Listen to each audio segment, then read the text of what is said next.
Greetings, everybody. Nice to see you. My name is Dustin Cormier, and welcome to How to Rock Astrology.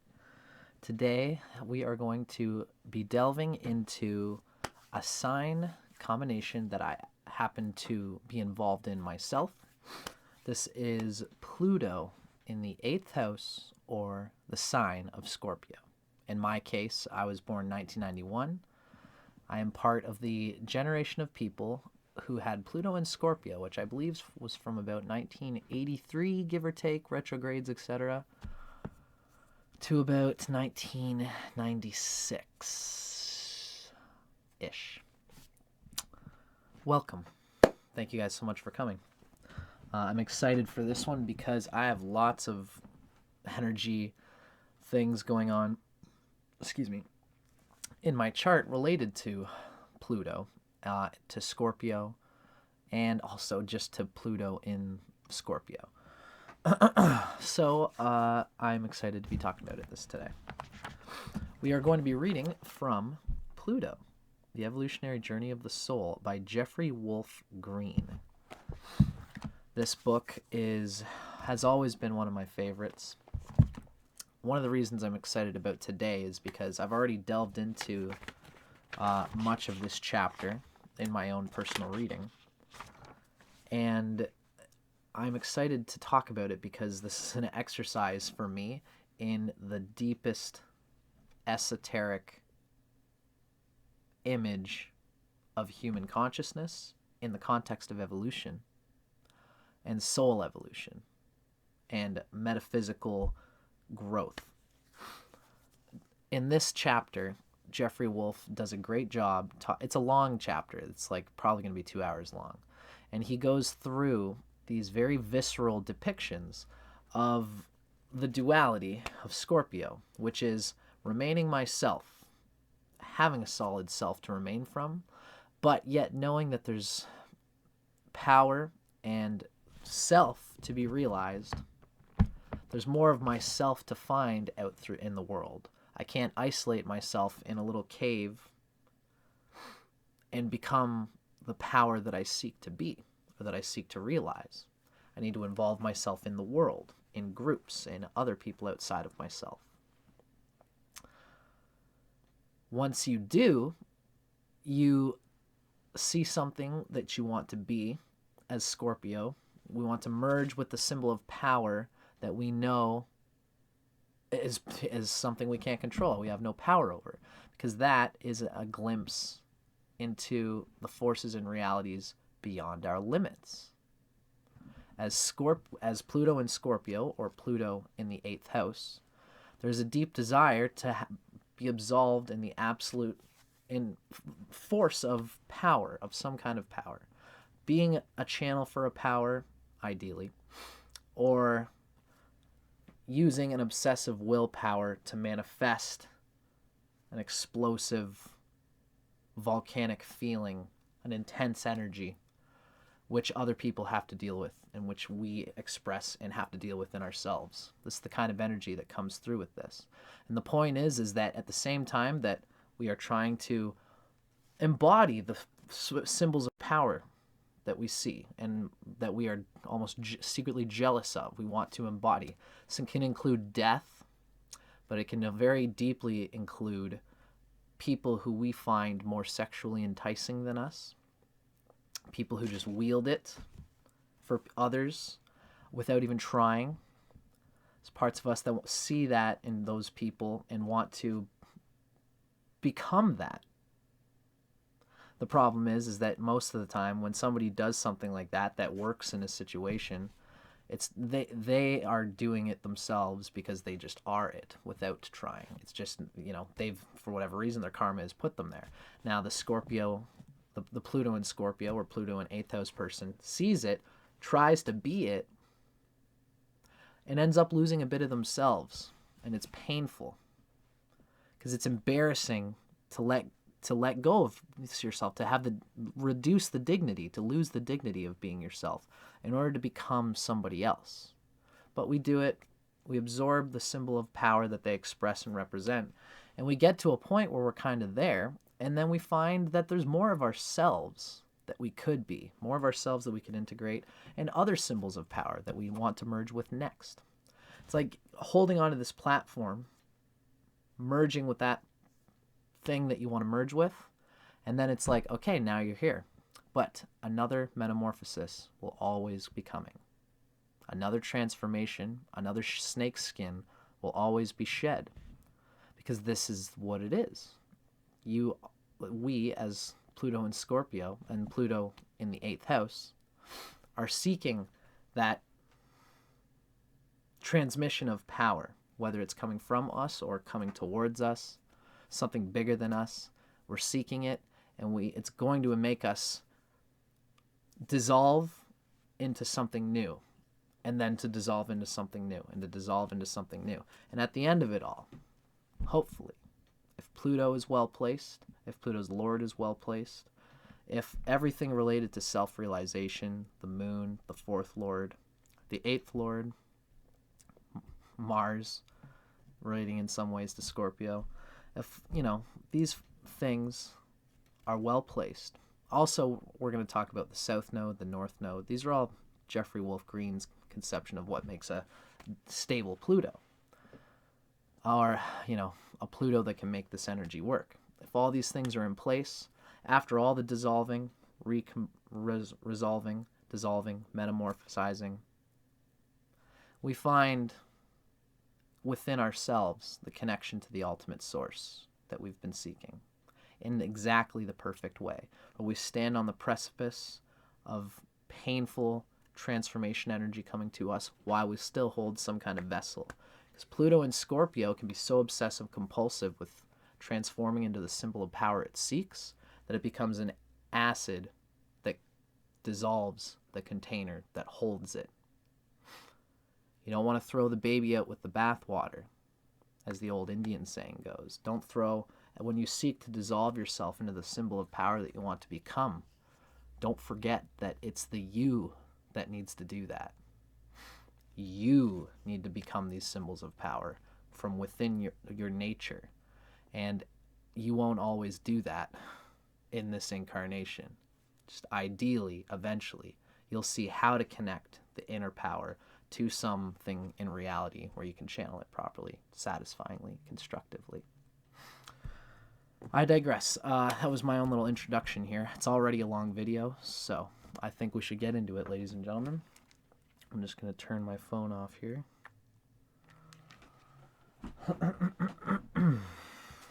I don't want to go too into my own sort of thing. As I said, I am Pluto in Scorpio. I'm a Leo rising, so that is happening in the 4th house. But I really deeply feel the Scorpio thing going on here, partly because I'm a Leo rising and my sun is also in Scorpio. I could talk about it, but again, this isn't about me. Quiet it down, Leo. This is about the reading.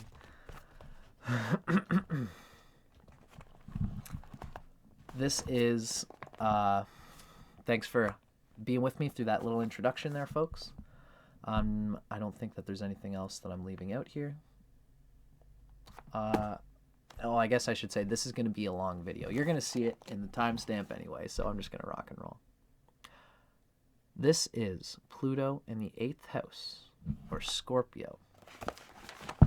An article written by Jeffrey Wolf Green in his book, Pluto, The Evolutionary Journey of the Soul. Now, in the broadest possible sense, Scorpio in the 8th house are the archetypes through which all of us come to face with the limits or parameters of who we are, as opposed to what we are not and what we cannot be. We each have a specific personality or nature that is unique. Our personality is a composite of many dynamics: intellectual, emotional, physical, and spiritual. The interaction of these dynamics determines our nature. Each individual experiences life and reality in his or her own unique way because of the specific orientation of his or her personality. Thus, we all experience the limitations or parameters of ourselves, as opposed to that which we are not, through the archetype of Scorpio in the 8th house. We all experience the limitations or parameters of ourselves when 8th house energy, especially Pluto in the 8th house or Scorpio, is a situation in a chart. Experiencing the borders of the self.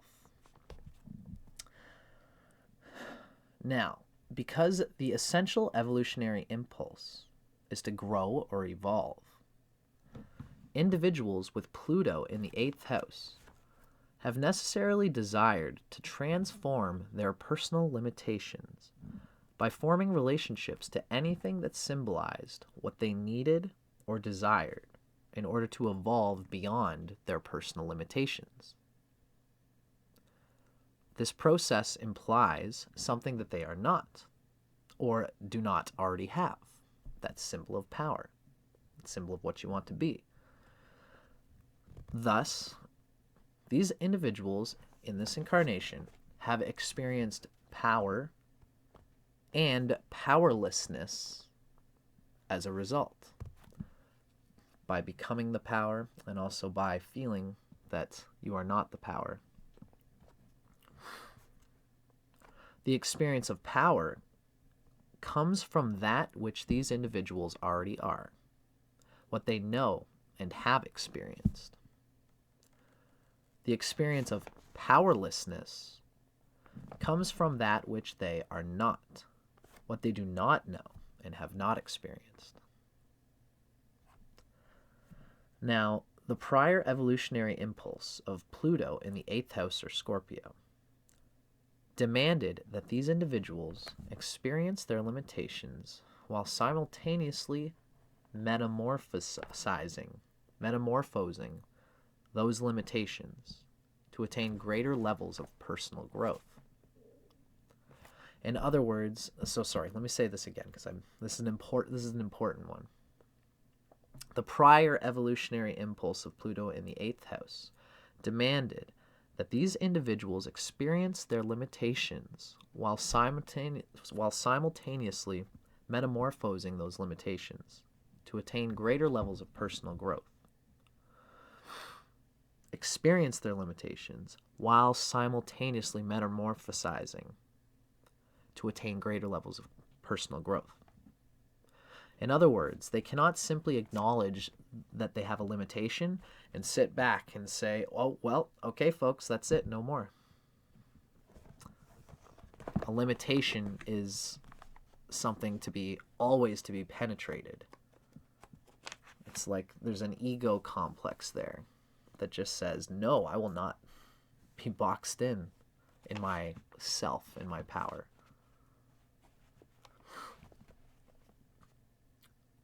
This evolutionary impulse has enforced the awareness of the larger forces that exist in the universe. Forces or power emanating from outside the individual. Evolutionary necessity demanded that these individuals merge with other sources of power in order to effect metamorphosis beyond their personal limitations. In other words, these individuals have learned how to absorb the power of whatever symbols of power which they have formed a relationship with into themselves. This absorption has promoted the required metamorphosis of personal limitations in such a way that these individuals become that which they have formed a relationship to. Now, the specific nature of what symbolizes power to an individual, of what the individual feels that he or she needs in order to go beyond their existing limitations, it's relative to his or her evolutionary and karmic condition. This means, in Jeffrey Wolf's conception, it's hard. There's many factors that determine the evolutionary state that a person is in. Each person with Pluto in each sign can either have a completely unevolved awareness of what they're going through, or their souls they could be in a more evolved state of their soul, where they are in what he calls the individuated state, where they're beginning to see themselves in the context of time in the soul, and they're being interested in self-realization and spirituality, although they haven't quite understood that. They're getting an awareness of themselves in context of things, but they're not on the conscious spiritual self-realization path just yet. And then the third state, the third evolutionary path, the third evolutionary stage of the soul, is when they are aware of themselves in time, and they are aware of the self and what that represents, and the pain and sacrifice required to get beyond it, and they've had enough discipline and self-sacrifice in past lifetimes that they are building a great samadhi that is coming towards them as a positive sense of moksha. So there are 3 different evolutionary stages for each position of Pluto. And this is what Jeffrey Wolf Green is saying here, is that the nature of what symbolizes power to an individual, of what they feel that they need to go beyond their personal limitations, it differs in the different evolutionary states, depending on how far progressed you are in samadhi, in timeless transcarnational self-realization. So here now Jeffrey Wolf gives us 2 examples of Elvis, as well as sort of like a prostitute type person who gets attached, who becomes consciously aware of the phenomenon of Kundalini and consciously understands the metaphysical soul evolution that she's involving herself in at the spiritual state. Both of these people, Elvis, as well as this girl who awakened her Kundalini, had Pluto in the 8th house. Were facing this symbol of absolution and power. And both of them got through it. Both of them had to confront symbols of great power. Elvis, for reasons that you might be able to think of, and this girl for her internal sexuality and sexuality in general, the human body, cosmic source, energy power through Kundalini. Both facing the power symbols, but the girl, was in the spiritualized state, and she came into conscious engagement with it. Now that I've given you a little preparation for what's happening here, I'll just let Jeffrey Wolf speak for himself. So, again, we're talking about the nature of what symbolizes power to the individual in different evolutionary states. Examples of common symbols that 8th house Pluto individuals are drawn to include death, sex, rituals of all kinds, that's including magic, meditation, and yoga, for example, experiences that are commonly considered taboo, relationships, money, status, a system or a body of knowledge. It could be something that somebody becomes completely involved with. Mantras, symbolic diagrams, yantras, etc. God, Satan, and so forth.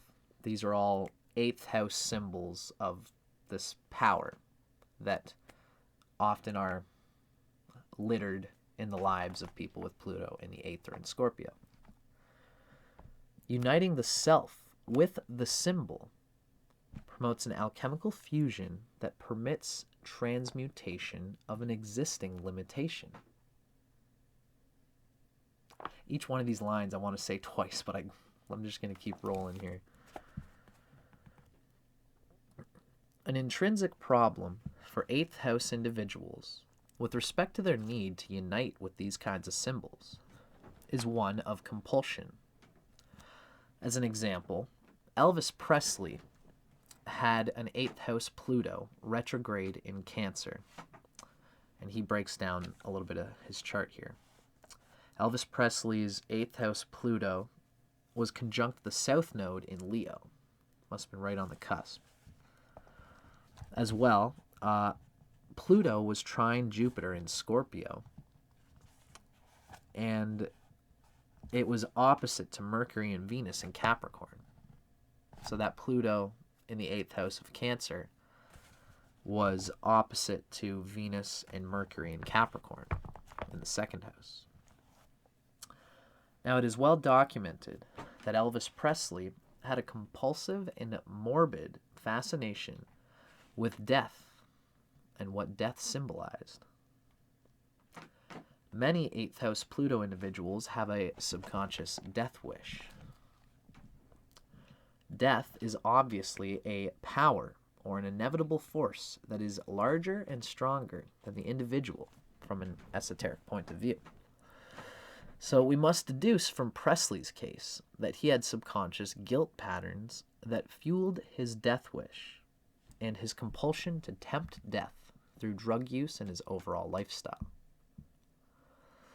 So that's an example of someone with these symbols, with Pluto, trying to work out what exactly is going on with their sensitivity to symbols of powers like death. Now, in another example, and this is an interesting consolidation of moksha itself, as well as this theme of Pluto in the 8th house and in Scorpio. So in another example, Jeffrey Wolf Green, the author, had a client who had Pluto in the 8th house in Leo, once again conjunct the South Node, and in opposition to Mars in Pisces in the 2nd house. Her symbol to affect the metamorphosis of personal limitations was a compulsion linked to sexual experience. That was her symbol. Now, as a little girl, she compulsively masturbated, and during masturbation, she would have out-of-the-body experiences that allowed her to escape the confines of time, space, and the limitations of her body.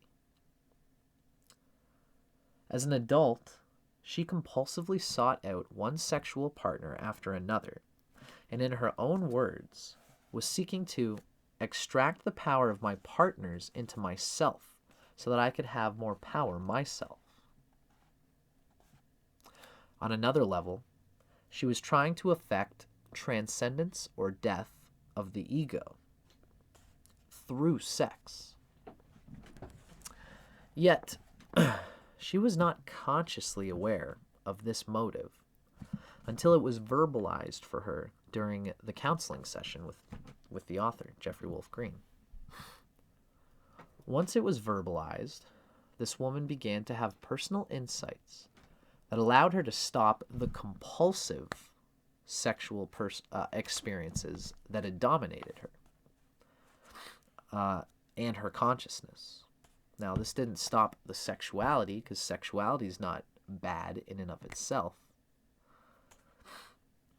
Once she had realized that she had primary lessons in self-reliance to learn, she began to get involved with the cosmic lover within herself and to study meditation, yoga, and spiritual rituals that allowed for a personal cleansing and purification. She no longer desired or needed another person to be sexually involved with. To her amazement, she found that the power she was seeking was within herself. Because she was in the beginning of the spiritual evolutionary state, She united with spiritual symbols on all levels. This process allowed her to learn how to use her sexual energy in a spiritual way. Through masturbation and sexual union with another, she learned how to bring her sexual energy up the spine to promote a conscious unity with Source. In so doing, she effected a transcendence of her egocentric boundaries at all levels.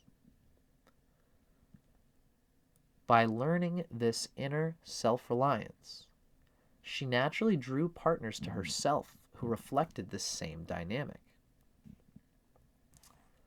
The element of use, manipulation, and need were utterly removed. She learned how to unite with the Source and her own soul through meditation and through sexuality. As I said, this is a very consolidating report that he's giving in this reading.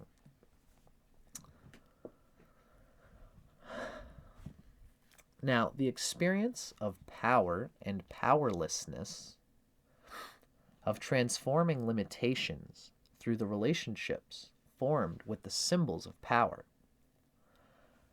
this has cyclically promoted internal and external confrontations for anybody with this placement, with Pluto in the 8th. These symbols of confrontation reflect the evolutionary impulse to eliminate and transform all limitations within the individual. Thus, these cycles lead into a continual death and rebirth of the individual's awareness and experience of him or herself within the totality of reality, in context, timeless context as well. This archetype correlates to reincarnation, the progressive need to eliminate all barriers or desires that are preventing a direct merging with the ultimate source of power. There's a bit of a psychedelic nod to the Buddhist sense of samsara, of suffering being caused by desires. Yet, because of the dual desires coexisting within the soul, there has also been the need to stabilize and secure the boundaries of the most recent inner and outer metamorphosis. We just got here. Are we going to leave already? We just built a house here. Why would we go into the next place when we just built a house? Pluto is like sand under the house, just dismantling it. Build it again. The desire to return to the ultimate source of power manifests itself as the need to eliminate progressively all the limitations preventing a total merging with that source. The desire for separateness, that's the other half of the duality. The desire for separateness, individuation, manifests itself as the need to stabilize and secure the boundaries of the most recent metamorphic event in the individual's life. You can see the yin and yang happening here. I want to be this now, but I want to be that. But, what can happen with this picture is that you don't want to, you're tantalizing about lunch while breakfast is still in your mouth. Eat breakfast now. Lunch will come. But some people are saying, I can't enjoy breakfast because I know lunch is I'm already thinking about the next stage of evolution. Where am I in it all? I'm already thinking about dinner and I haven't even had lunch yet.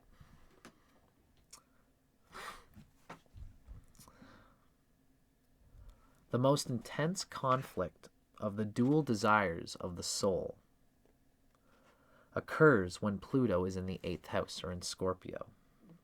The dual desires of the soul. To be somebody enjoying the absolute versus being the absolute. The resulting internal and external confrontations arise because of the limitations in the boundaries that have been secured on the last go, the last metamorphic event. We establish some boundaries, and there's always more. There's always more power, more source to become. So, I'm gonna stop interceding, and I'm gonna go from Jeffrey Wolf's words here. The most intense conflict of the dual desires of the soul occurs when Pluto is in the 8th house, or Scorpio. The resulting internal and external confrontations arise because of the limitations in the boundaries that have been secured.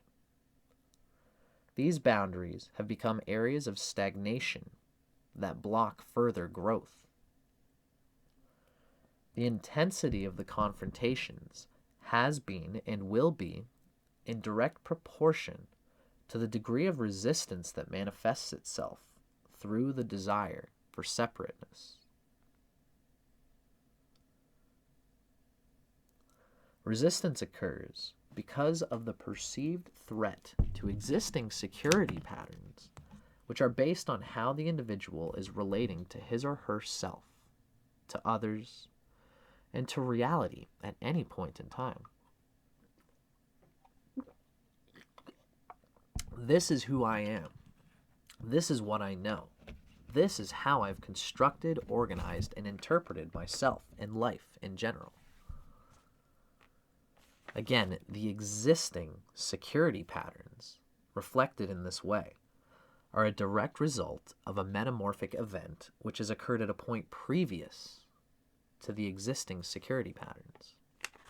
I just had such a crazy transformative metamorphic absorption into a new lifestyle just this last little bit ago. It was so traumatic, so outside of my comfort zone that it's completely obliterated me and shocked me.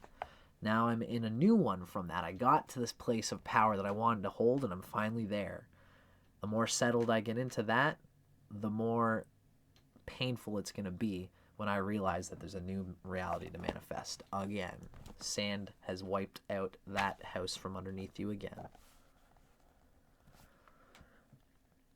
On a cyclic basis, those with Pluto in the 8th house will experience emotional, intellectual, physical, and spiritual confrontations in order to continue the journey of personal evolution.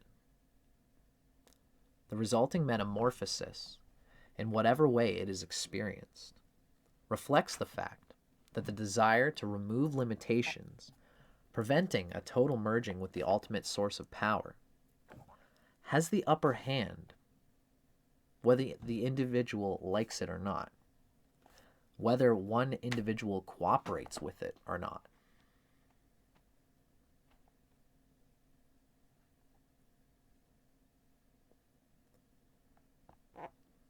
So there's a cyclical basis of confrontation, emotional, intellectual, physical, and spiritual confrontation in order to continue the journey of personal evolution. This metamorphosis, when in whatever way it's experienced, reflects the fact that the desire to remove limitations, preventing a total merging with the ultimate source of power, that desire has the upper hand, whether we like it or not. It's the desire to be that absolute power.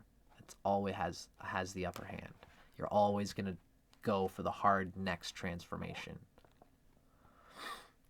No matter how much your ego at present in your security paradigm likes it or not. The fascination with what could be more. Curiosity is always going to kill this cat for the Pluto in the 8th person.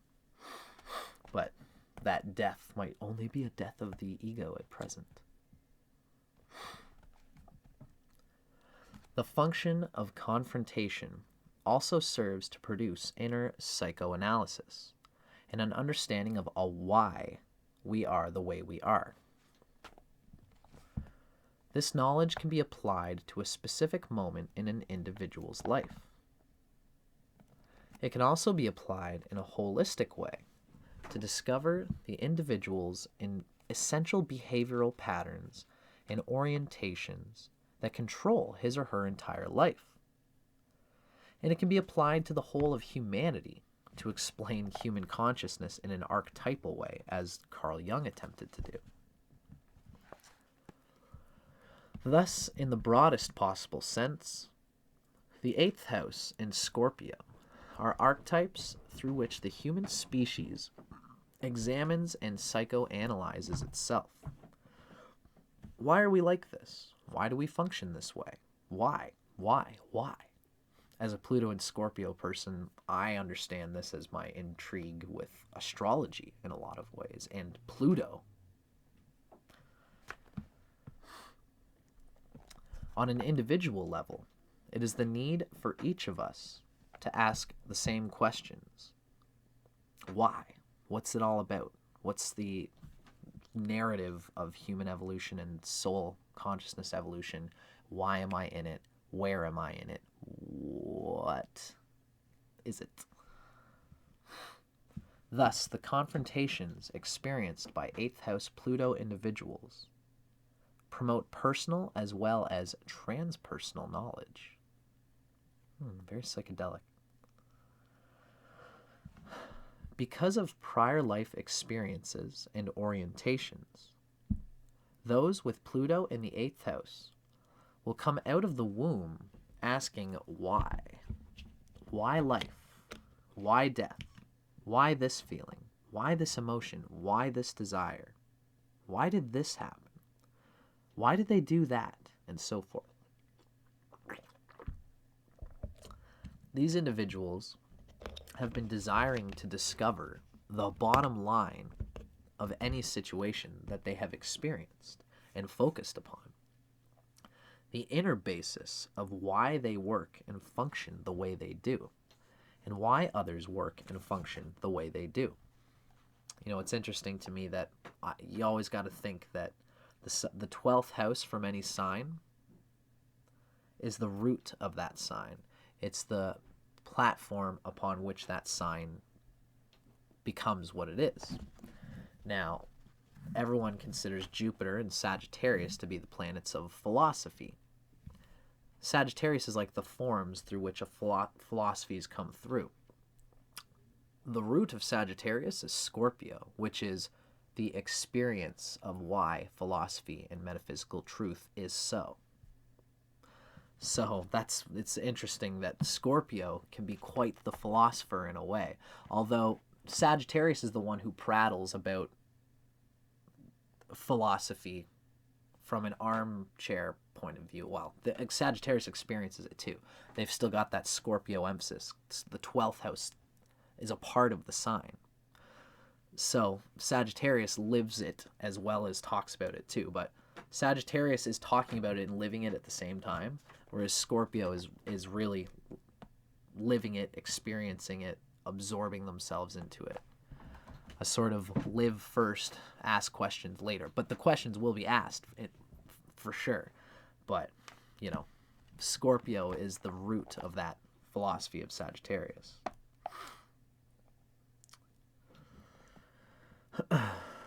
So, by attempting to understand their own and others' internal psychology through prior life efforts, seeing the karmic backbone of themselves and others, 8th house Pluto individuals commonly come into this life with a natural understanding of the human psyche. In effect, they are natural psychologists. Because these individuals have experienced so many internal and external confrontations over lifetimes, because they've experienced so many fundamental metamorphoses, they will possess, in varying stages of development, knowledge pertaining to their own motivations, intentions, desires, and emotional patterns, and why they work as they do.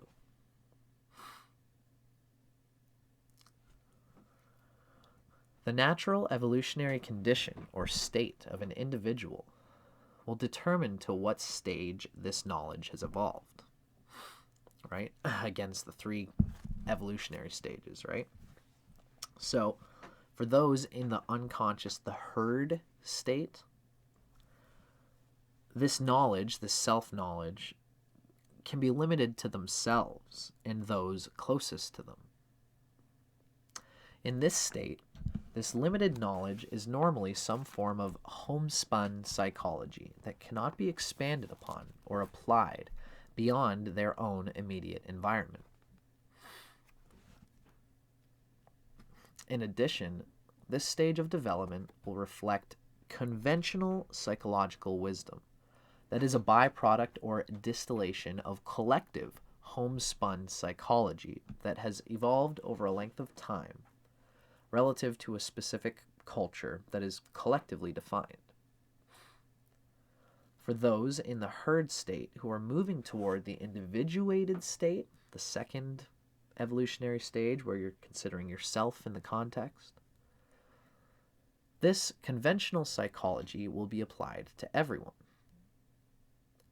Those who have evolved well into the individuated state will possess a knowledge of individual human psychology. These individuals will understand that people are different, and they'll appreciate that each person is constructed in their own way for their own reasons. These individuals can not only apply this understanding to themselves, but can also apply it to others.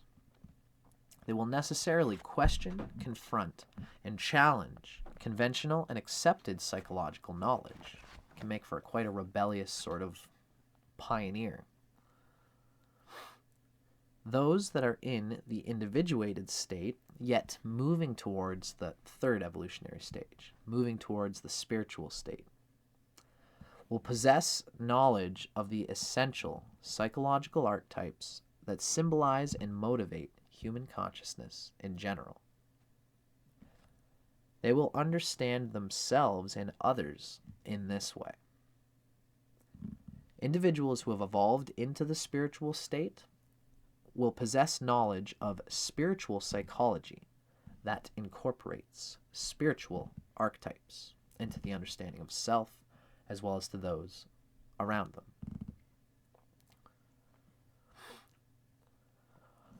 By becoming involved with others, the 8th house Pluto individual will naturally be able to penetrate to the emotional, intellectual, spiritual, or physical core of the other in order to understand who they are, how they work, and how to understand the causes of problems or blocks that are preventing further growth. This understanding will reflect the individual's own evolutionary capacity and condition. This ability creates a natural magnetism that attracts others who feel that the 8th house Pluto person can be of help in some way. Because of this, these individuals can hold power over others because others are giving them the power to do so, for better or worse. These are people who can really feel good about holding something under their wing because I have power over you, but I have something you need, and I'll nurture you and I'll keep you under my wing. And then this person wants you to stay on. You have the capacity to get this sort of obsessive compulsion where you feel that you're protecting them, and they give you power by kind of stroking your ego or whatever you're doing to hold them under your wing to support them. And they could easily eventually feel that power dynamic. Your need to be on top of them is like unconsciously coming too much from your own ego fascination with being on top and being in power. This is something that will happen to these individuals, could happen to you or to anybody in this with Pluto in the 8th, because those others are giving you the power to do so. Negatively expressed, this individual may begin to manipulate others in order to be in a position of power. Bingo. They will do this by compulsively focusing on the weakest areas within another in order to manipulate and control them. In this way, they can make another dependent upon them. Similarly, these individuals can focus on the weakest possible link in any expression or form of knowledge that is not of their own design in order to put it down. This is done because of the subconscious fear of having their own power undermined by another point of view, or another person or persons who differ or challenge that which they are. They're very quick to, oh, you're one of those people? That's bull crap, for this reason, because can be a little bit off the handle when it comes to protecting your own sense of self.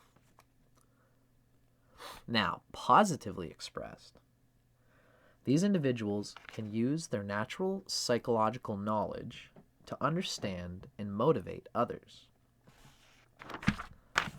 They can help others see and understand how and why they are the way they are, what the basis of their motivations and desires are, and help them purge the negative emotional, intellectual, spiritual, or physical patterns that are preventing further growth. In so doing, these individuals can help others free themselves from the limitations of their inner and outer realities, so that they can move more freely on their own natural evolutionary journeys. They will give power to others rather than use power to control them. In addition, these individuals will have more of a willingness and ability to understand the source and nature of their own limitations. Consequently, they will be much more able and willing to understand what they must do to metamorphose those limitations to greater levels of self-knowledge. They will naturally gravitate to specific symbols of power in order to effect this metamorphosis.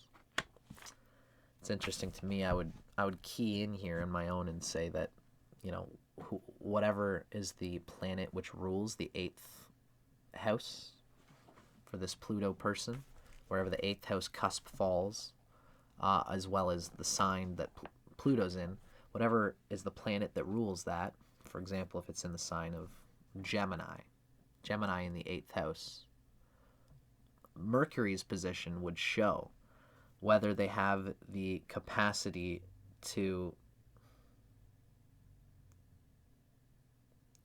get through the experience of sitting in the vessel of transformation while still retaining themselves and without, again, dissolving the container that holds it. If you have a good Mercury, you'll be able to stabilize yourself while that Pluto in Gemini obliterates and absorbs and holds energy, that intense transformative energy, towards a new state. You'll be able to integrate that and not have it be too heavy. If your Mercury is in Virgo exalted with like Venus there or something like that, it'll have all the energy and power and support that it needs to get through the transformational process, get to the end of it and say, that transformation was satisfying. It was worth it, and I'm ready for the next one. And they can go into more transformational experiences and have the internal psychological resources to get through it. Because Mercury, the lord of the 8th house in that case, is strong. There's more to it than that. It also takes the north and south node and a full integration of the chart in general. But I would also key in here too that for those with Pluto and Scorpio, there's a symbol of Mars. Mars' determination to get through things. The Mars in anybody's chart would help for the transformative states that Pluto in the 8th can bring. Consider the fact that Scorpio is ruled by Mars, and any joust into the unknown, into the undigested, into the unbecome, is going to take the type of discipline and determination that we can see in the symbol of Mars and Scorpio, and a fixed long haul goal. In this case, the longest haul of all, the soul.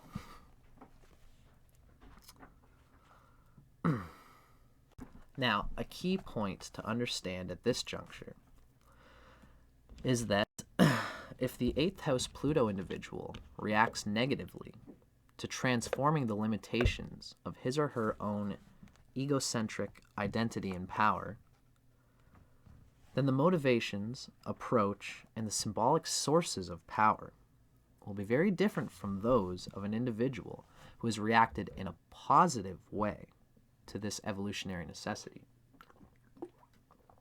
Again, I would consider this as whether the Lord of that 8th house where Pluto is positively placed, whether it's benefic or malefic, etc.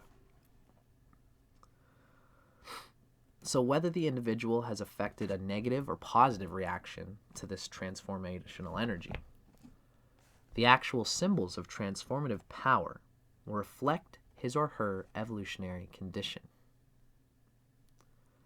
In addition, the actual symbols used with respect to the evolutionary condition in the past will be reflected by the house and sign position of the south node and the house and sign position of its planetary ruler.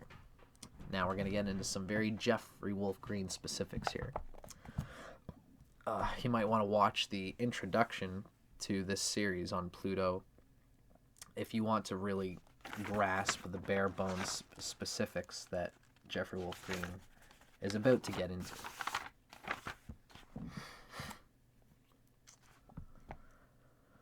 Let's use some case histories to illustrate this point.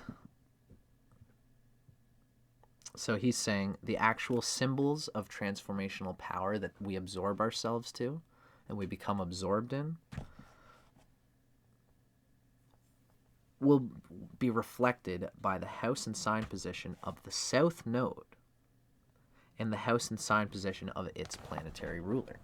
The south node, K2 in Vedic astrology, is the past, it's the vessel through which we carry the energy and egocentric structure of what we have been and use it to move forward.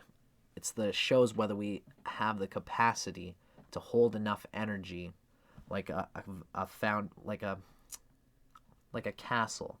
If I'm a Vedic astrologer and I am into the writings of Ernst Wilhelm, and he talks about how K2 is like a fortress, and you have to have a well-established fortress. It has to have its own security. It has to have a good economy, food coming in and out, and it has to be strong. In order for Rahu to send out a search party, in order for the castle to send out a search party and to look beyond the next horizon towards what could be a greater place for the route, to how can we expand our route. The only way to do that properly is to have a strong foundation in K2, in the south node. If our south node is not strong, then we might have a fear of bandits or a fear that something will happen internally, and we'll never venture forth into the unknown. How do you venture forth beyond what you are if you don't have a solid, stable, healthy conscience of the psychological resources of what you need to get through the purification period of the Pluto's transformational energy? So you have to have a strong sense of self and center in yourself. And this is where the south node K2 thing is coming from. The south node and its lord and the health of these two. It's going to define the evolutionary vessel for this Pluto energy. So, case one. I think he's going to give us two cases here. Okay. So here's case one. See that Pluto is in Leo in the 8th house. The north node is in Libra in the 9th house. Is that correct? Yeah, that makes sense. 10, 11, 12. Yeah. South node is in Aries in the 3rd house. Mars is in Scorpio. Mars is Ketu's ruler. And it's in Scorpio, its own sign, in the 10th house. Venus is the ruler of Rahu, of the North node. North node being in Libra. Therefore, Venus is important to describing how one has the psychological resources to be that new consciousness, that band of the search party seeking for the unknown, going towards the unknown, holding and stabilizing the unknown. So I'm going to, once again, I love rapping about this, but I'm going to let Jeffrey Wolf Green speak for himself. So let's consider case 1. This individual is in the individuated evolutionary condition. He's gone past the herd, unconscious, dummy state, and he's coming to awareness that they hold the power for their destiny. They're not quite yet at the spiritual level where they understand that the self is an eternal Atma, other, which is trying to permeate their ego. They don't see that, but they do see themselves in consciousness, in context, and that they don't know that they're an ego, but they're aware of themselves. The ego is awakening, and they are applying themselves in a conscious way.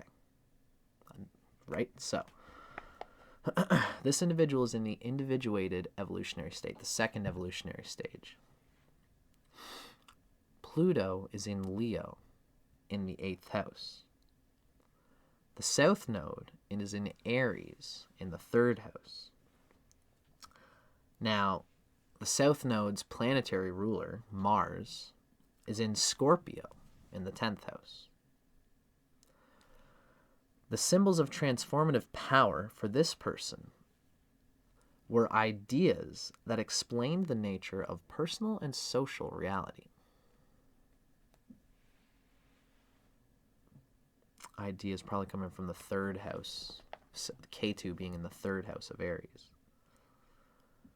The nature of the specific ideas to which the individual instinctively gravitated were related to black magic. The attraction to these kinds of ideas reflected the individual's desire to penetrate what society has labeled a taboo subject. In addition, the rituals of black magic reflected the individual's desire to control universal forces larger than himself. By learning and uniting with the specific methods, techniques, and rituals of black magic, this individual effected a transformation of his egocentric identity. He became what he was learning through the osmosis effect. The need to control universal forces larger than himself so that he was not consumed by them reflects the fact that he had subconscious fears to that end. Thus, this individual also attempted to use his knowledge and power to control others or to prove how powerful he was to others. He attempted to establish his authority in society in this way, and rejected the power and knowledge of others who challenged him. Thus, the transformation of his egocentric structure was negative by nature. It reinforced the delusive sense of personal power. This individual also had an extremely strong emotional, sexual nature. He used his knowledge and magical rituals to capture others in order to satisfy his sexual urges for his own self-centered reasons.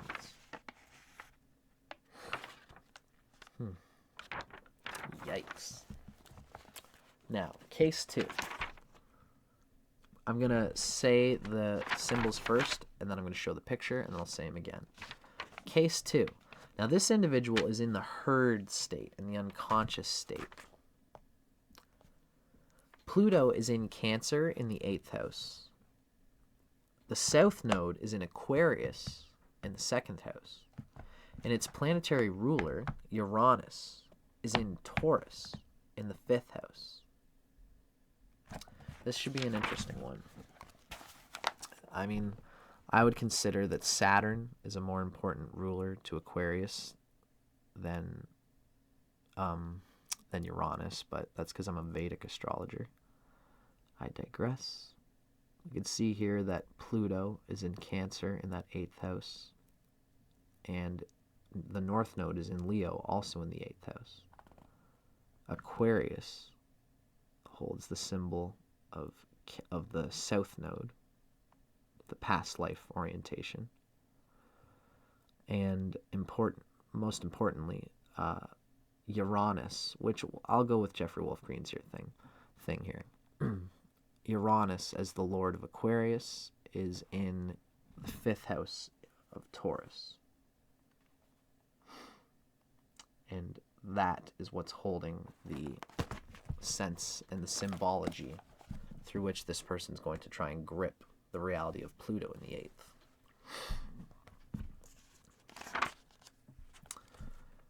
So, the transformative symbols of power. Okay, so I'll say it again. You guys can see. You can just go back in the video if you want to look at that chart again. So, the transformative symbols of power were ones of money, status, possessions, and the social power that they brought. Taurus emphasis here. This individual had such an intense drive to actualize herself in this way, through status, money, possessions, and social power, that she was able to focus upon the ways in which money is made in a business context. She did this through objectively observing the methods, means, and rituals that were prevalent in her society, and by studying the methods, means, and rituals that were used in history and in other cultures.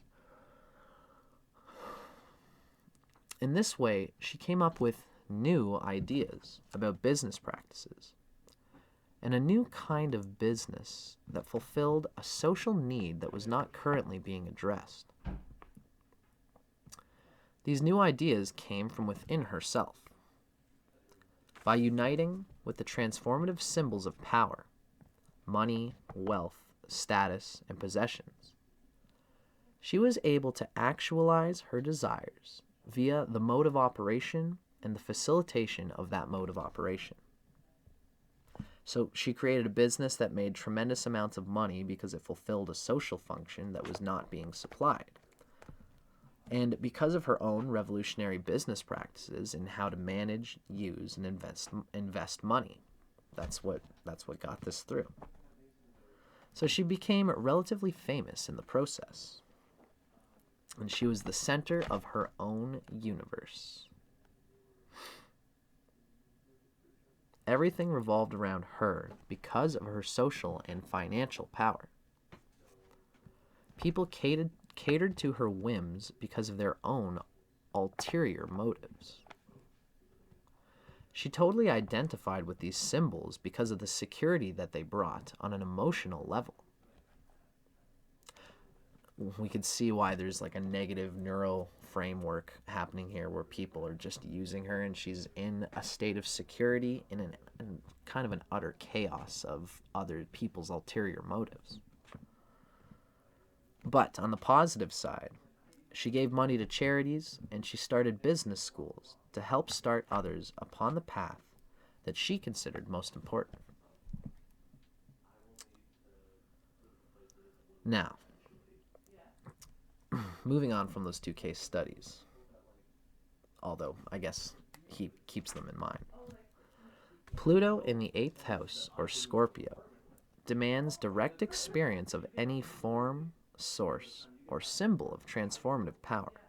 The prove it to me syndrome. There's a need for sensation and experience rather than belief or faith. These individuals need to see, feel, taste, touch, smell, or hear directly the object of the transformative symbols that they form relationship to. They need to merge, penetrate, and unite with the symbol that represents the source of power or object of their desire. Through direct experience, they merge with the transformative symbol and become the symbol itself. Negatively, the individual will attempt to control, manipulate, and use the symbol for egocentric ends, as in case 1 above. Now, positively, these individuals will allow the power of the transformative symbol to enter them, allowing for an alchemical fusion, a metamorphosis, that takes place of its own accord, as in case 2. Even though that person was in the herd state, the Pluto still was flipped towards a positive end. Some other examples of symbols that allow for an alchemical fusion to take place are Tai Chi, various forms of yoga, meditation, and sex, as well as merging one's resources with another, staring at a candle flame, and so forth. The symbols that promote this alchemical fusion can be almost anything. It is the person's approach, attitude, motivation, desire, and the evolutionary and karmic conditions that determine the selection of the specific symbols and the individual's positive or negative reactions to them that leads to the type of transformative experiences associated with them. Now, to speak a little bit to the archetype of Libra, which is the 12th house of Scorpio.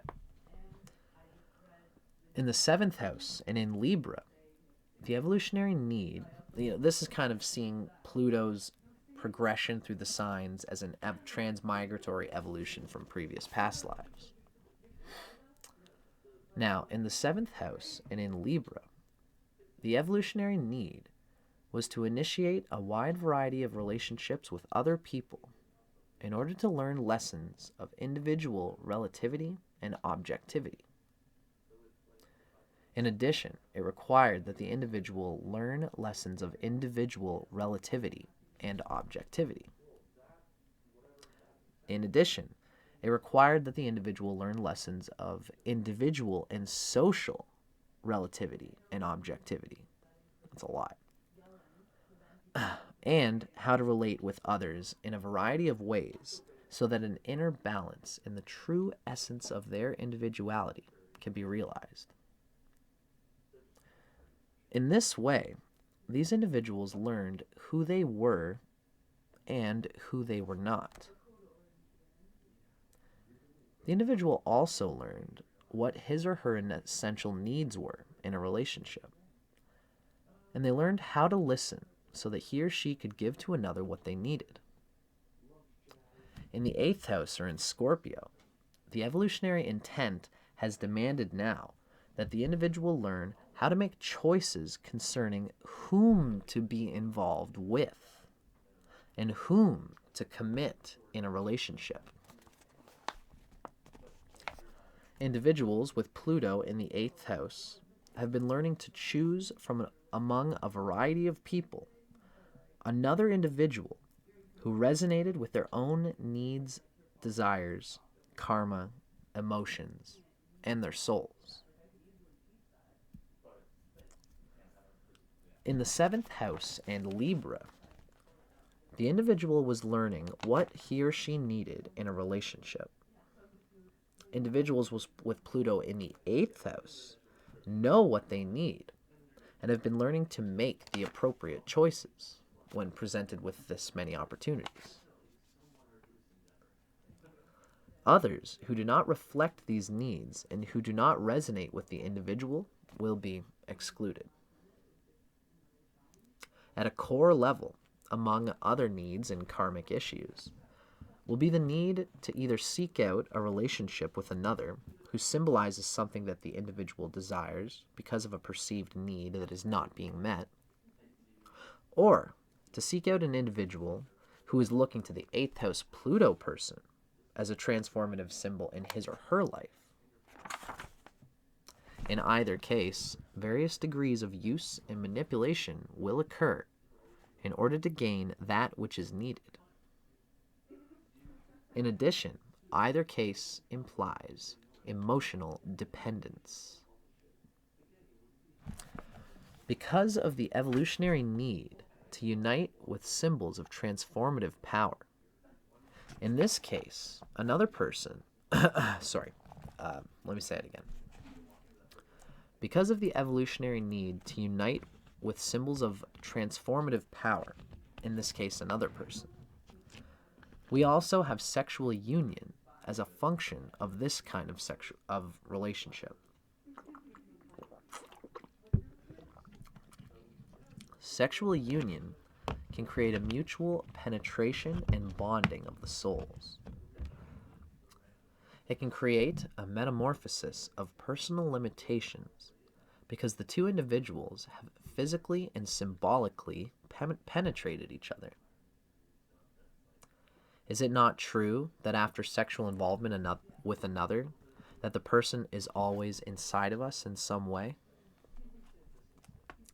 We take in or take on the individuals with whom we have shared ourselves sexually and merged energy fields with. From a spiritual or metaphysical point of view, we also take on the karma of another with whom we become sexually involved. The exchange of karma occurs through the mutual exchange of sexual fluids and through the merging of the physical, emotional, and etheric bodies.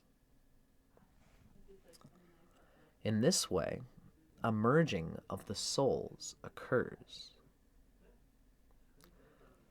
In the second house and in Taurus, the biological instinct was procreation. The eighth house, or Scorpio, is the fulfillment of that instinct through pair bonding. The second house is the instinct and isolation of masturbation, whereas the eighth house is sexual activity and union with another. In this way, the eighth house in Scorpio is the true marriage house. In almost all cultures, a relationship is not considered a marriage until it is consummated. What is it to really marry or partner somebody if you don't invest energy, time, love, or more importantly, for what we're talking about, energy and time into them, you know? It's like you can say somebody's your girlfriend. You could say 10 people are your girlfriend or your boyfriend. But if you don't really actually invest any energy into them, is it really a marriage? Is it really a partnership? The marriage, the contract, that's the Libra thing, relating. Meeting in contract is more of the Libra thing. But the actual investment, Scorpio, digging that stinger in there, even though you're going to die, you might not come back. That's the true marriage house.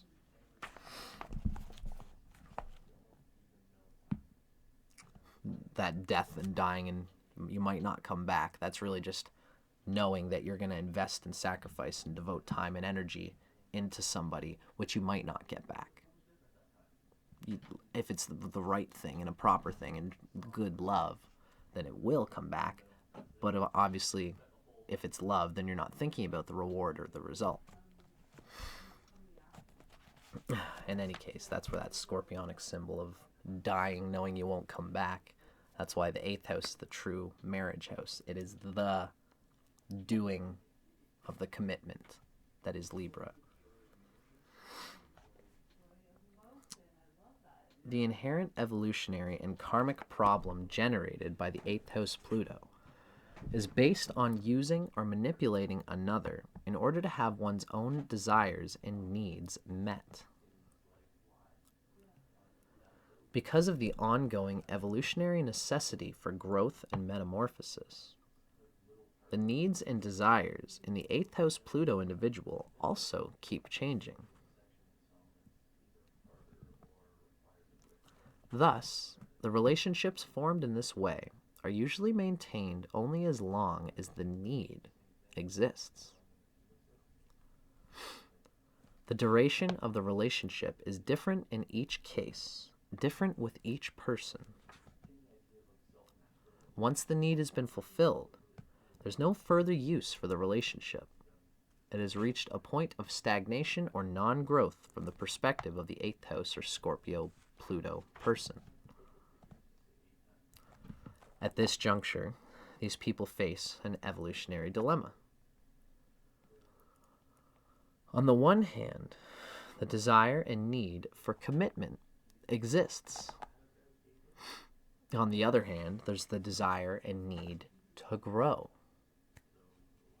The question is, what to do? Do I stay or do I go? At this internal and external confrontation,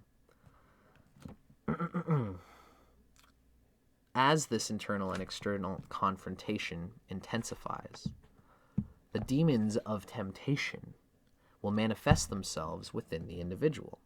Secret desires, secret attractions, phantom images, and urges that would end or threaten the existing relationship if followed.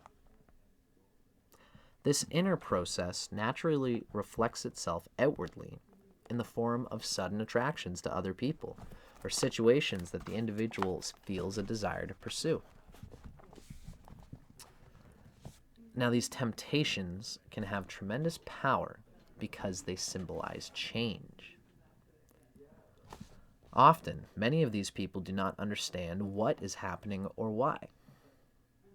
The need for stability and commitment may cause them to resist temptation. This resistance can be so complete that the temptations are driven into the dark and controlled recesses of the subconscious, at least for now. Yet, because there is a need to transform the stagnation that they are experiencing in their life, and in a relationship that reflects this stagnation, the demons live on, and they seem to have a life of their own. The temptations pick up momentum and power in direct proportion to the resistance or unwillingness of the individual to change, to the unwillingness of a partner to change, or the inability of the relationship to change. What to do? One possible course of action that many 8th house Pluto people have followed, male or female, leads to what I call the Black Widow archetype. Just as the female Black Widow spider magnetically draws the male to her in order to be impregnated and then kills the poor devil. Of course, the male Black Widow was following his own evolutionary role and desire as well. So too can these individuals use, manipulate, and maintain a relationship for the duration of a need, and then move on to the next relationship. Often, sex is used to get what they need. Sex may even be the reason for the involvement, although these individuals will resist otherwise, to themselves and others. Karmically, this creates a situation wherein these individuals will attract others with whom they have been involved with in another past life. This situation is always unresolved because there are issues left over from a prior life connection. Compulsion will be the basis of the attraction. And in extreme cases, some form of violence can occur. In addition, a large percentage of the emotional behavior that is manifested towards each other in this life will be irrational behavior. The prior life separations have not normally gone well. One or both persons will have unconscious memories of being hurt, abused, manipulated, used and then abandoned.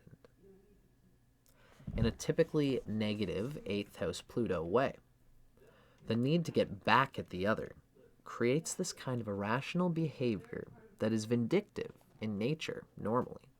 Like, rational basis exists for such behavior in this life, although the playing of the old tapes can certainly make it appear to be so.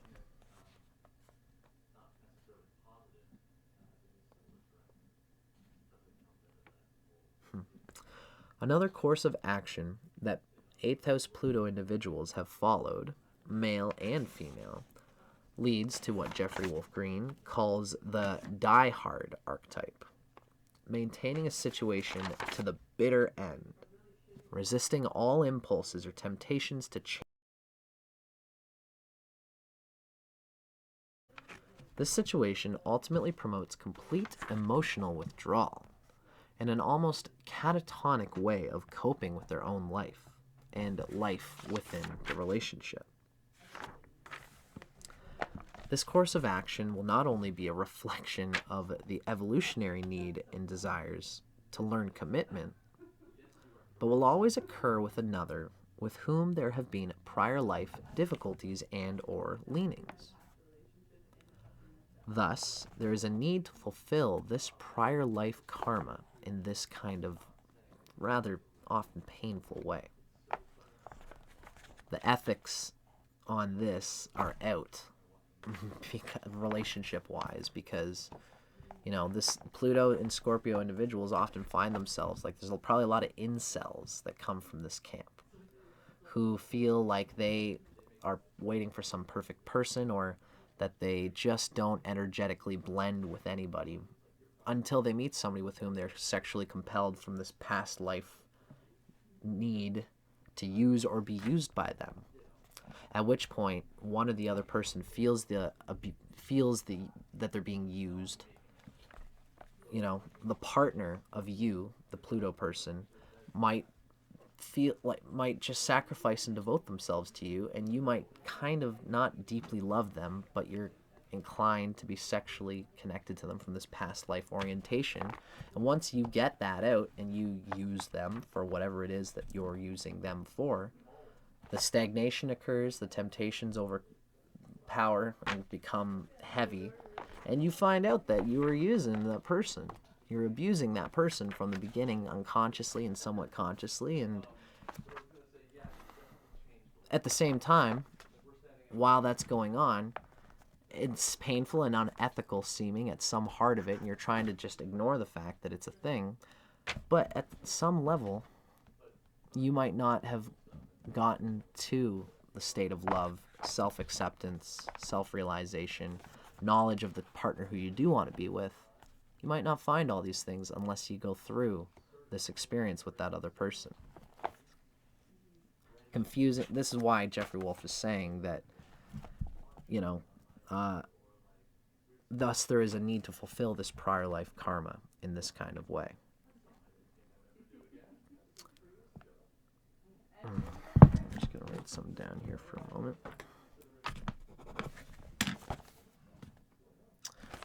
Now, another course of action, and the one to be recommended over the above, is to choose mates who are willing to evolve and change as the need presents itself.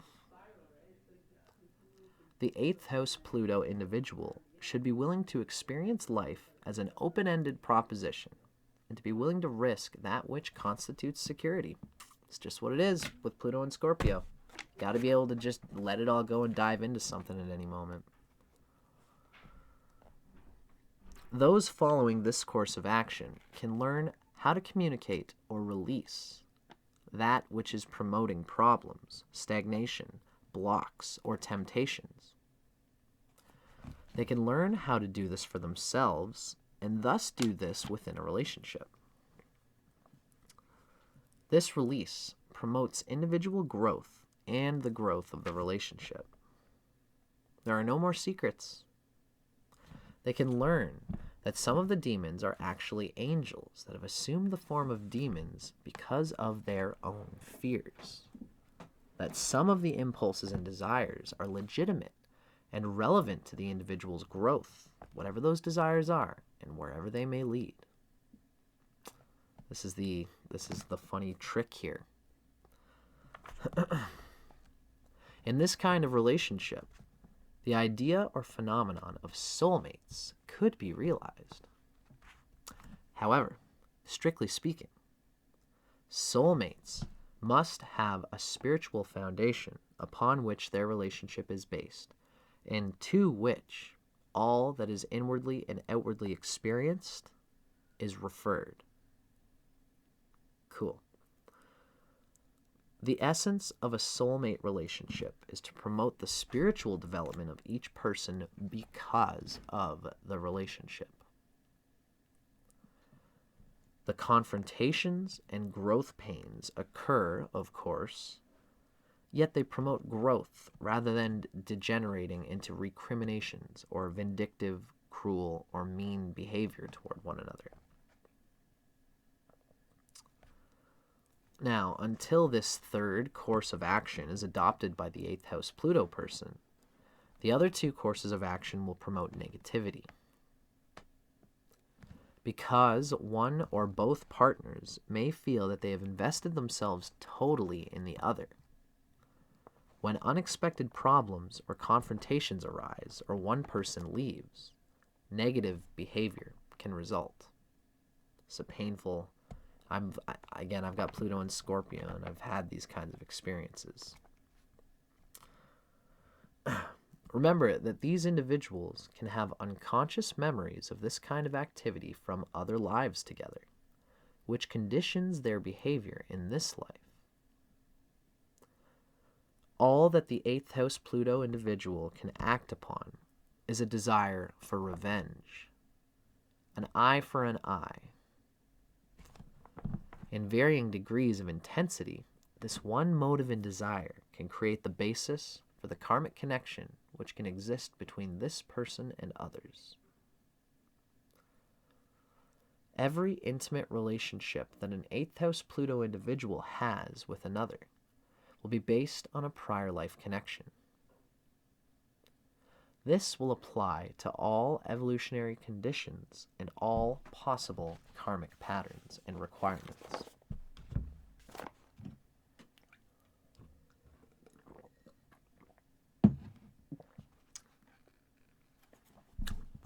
Many 8th house Pluto individuals have had a series of prior lives in which the rug has been pulled out from under their feet. This has occurred either through karmic retribution or because they have overly invested themselves and become too dependent upon a situation or person in their lives. The degree of overinvestment or dependency will determine the degree of emotional shock associated with the experience. Right. If the individual has a karmic signature wherein they have used their sexuality to get what they needed or to control others, then the individual may experience this type of retribution in their own lives. The worst case might include the possibility of being raped, for example. The prior life memory of having the rug pulled out from under their feet is responsible for most of these people coming into this life with a conditioned defensiveness and a conditioned suspicion as to the motives and intentions of those who desire to be involved with them in some way. This is part of what can create this incel consciousness in this Pluto and Scorpio, Pluto in the 8th position. This dynamic creates emotional retention or withholding for fear of having the rug pulled out once again. It can take an abnormally long time for the individual to really trust another or a situation in which they are involved as a result of this. Now, the polarity point is the second house, or Taurus. So the polarity point always shows the opposite alchemical yang to the yin of Pluto's natal position. In this case, the second house, or Taurus. Themes related to Taurus, the self-mastery as opposed to mastery over others, that is Scorpio. The self-mastery, the self-containment, the attraction from within rather than compulsion and propulsion from without.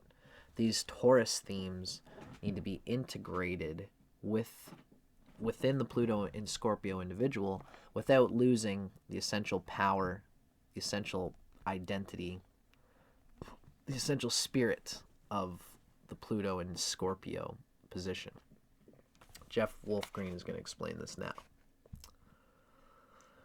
The polarity point is the second house, or Taurus. The evolutionary intent is one of utter self-reliance and learning how to identify one's own internal values and resources in order to sustain oneself.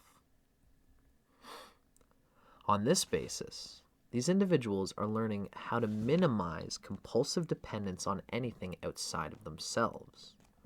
Of course, part of how they do this is by going into every compulsion and impulse that comes to them. Eventually, after this, they learn, what of myself was in this absolute dissolution? What of myself was in this absolute dissolution? You know, it's like the material world gives you opportunities to completely dissolve. And you completely dissolve into that symbol of power, that person, that relationship, whatever it is. You let yourself go. You have some crazy experiences. You pull out of it. And if it all goes well, you'll have the self-reflective capacity to think, what of myself was in that? And then you go into another one. And there's a completely different experience of power and absolution and who you thought you were and what you want to be. Then you pull out of that one. Now you have the memory from both of what was good, what was bad, what I essentially am.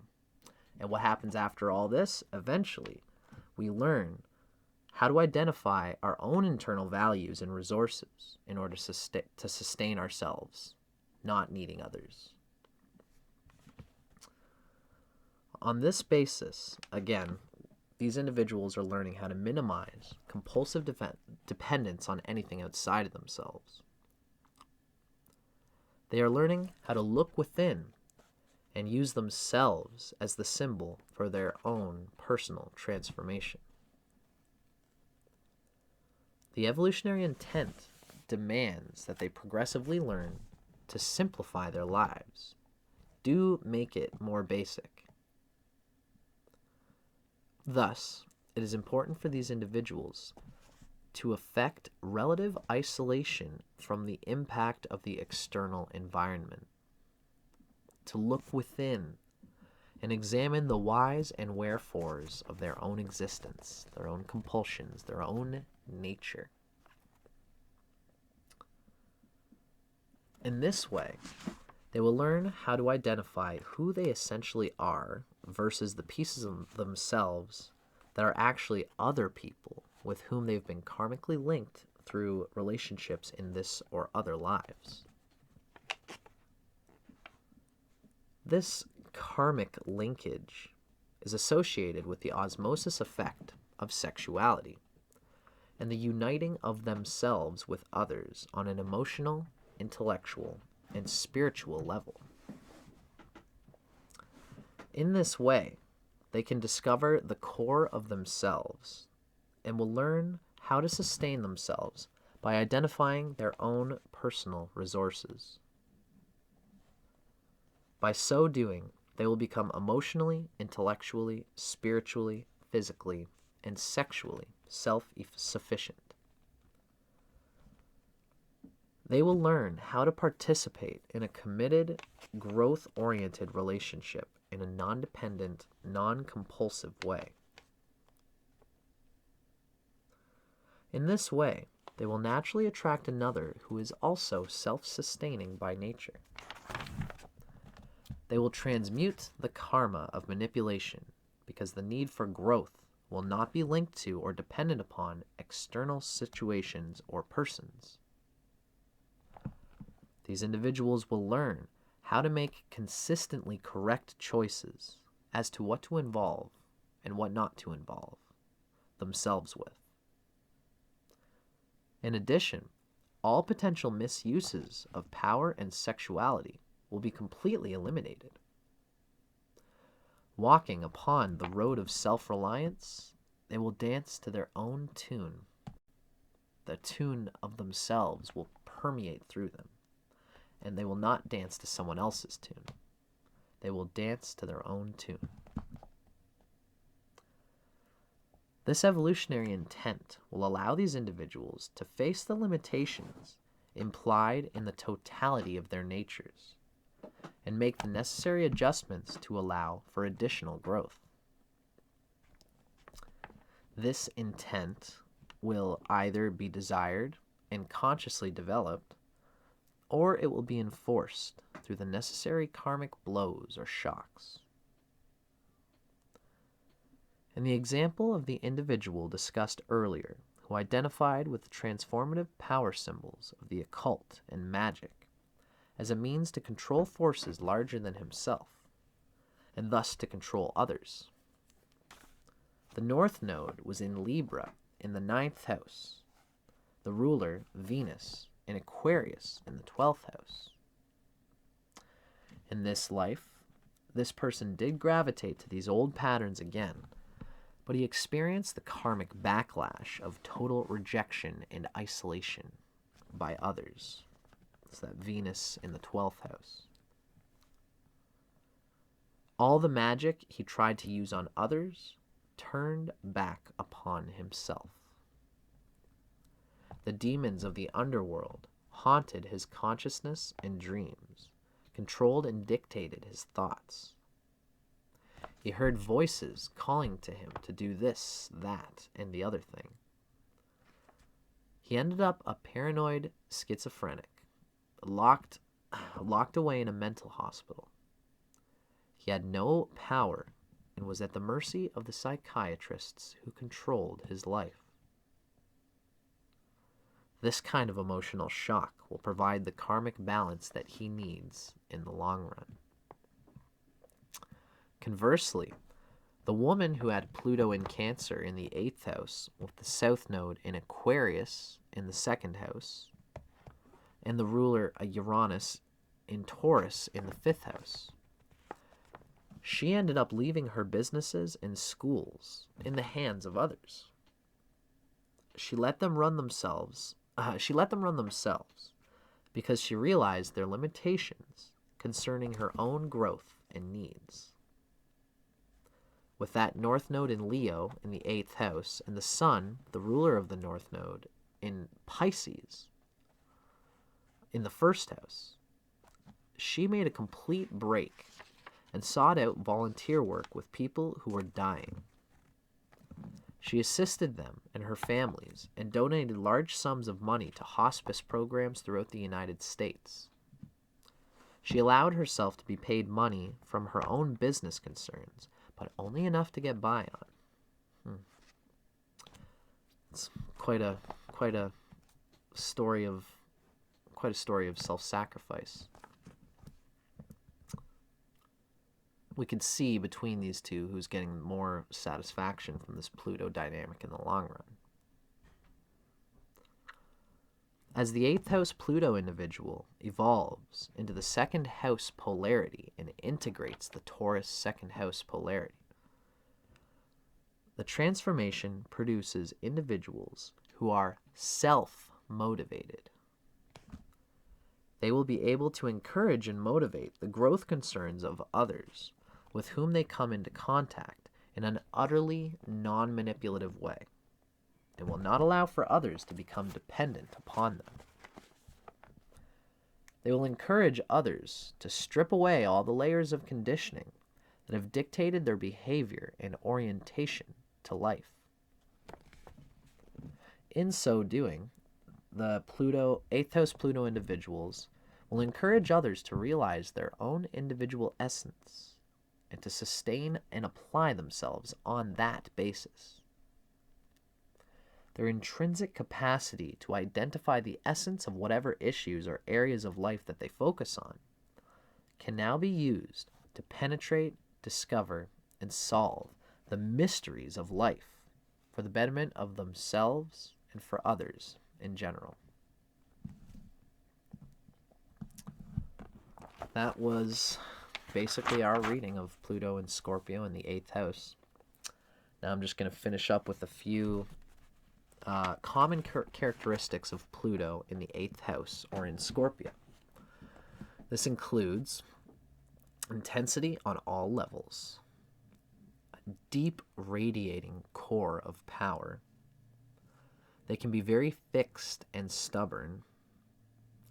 There's a dislike of superficial relationships. They can be vindictive when taken advantage of by others. They have strong likes and dislikes. They're magnetic. They transform those, for better or worse, who are involved with them. They can be quite black and white without shades of gray until the necessary transformation takes place. They have an ability to motivate others. They're a why-oriented person. They can be emotionally manipulative. They can have cycles of emotional withdrawal, and they can be quite secretive. Famous people with Pluto in the 8th house or Scorpio include Jacqueline Kennedy Onassis, Marlon Brando, Winston Churchill, Bob Dylan, as well as Leonardo da Vinci. Quite a cast of characters going on there, huh? Here we have Jacqueline. So I'm just going to show you what Jeffrey Wolf has prepared as the charts of these famous figures who have a Pluto in the 8th house emphasis. Here's Marlon Brando. Feel free to pause the video if you feel like pondering these individually. This is Winston Churchill. Here's Bob Dylan.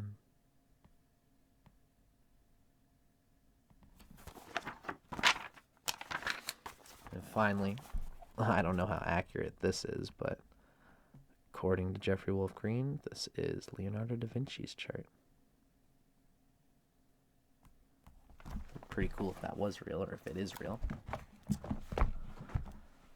Quite the in-depth, long explanation of Pluto in Scorpio. I'm imagining that this is going to be the longest Pluto in a sign video.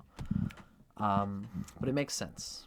Pluto being considered ancient, well, esoterically to be the home or center of holding power for Pluto and Scorpio being interrelated in that way. So it makes sense, and I always love the way Jeffrey Wolf Green puts these things out. So I hope you guys enjoyed that. I hope it gave you a little bit more of a sense of what we in the Pluto and Scorpio generation are all about, as well as what you might be about as a Pluto in the 8th house person. And I hope you can use the information given here to help further that personal evolutionary journey on the constant revolving platform of the self on the many stages of form and formless, form and formless, ecstasy and non-ecstasy that we have to experience as people who are seeking to manifest and crystallize self while simultaneously expressing an experience beyond the limitations of that crystallization. Quite a crazy journey. I hope y'all are enjoying it. It's a good ride for me so far. I'm Dustin Cormier for How to Rock Astrology. Let me know what you think in the comments. If you dug it, feel free to like and subscribe and all that stuff. And keep your eyes peeled because I always got more stuff coming out. And I love doing these videos, so we are going to keep rocking and rolling. Thanks a lot for watching, everybody. I'm Dustin Cormier for How to Rock Astrology. Peace out. Thanks for watching.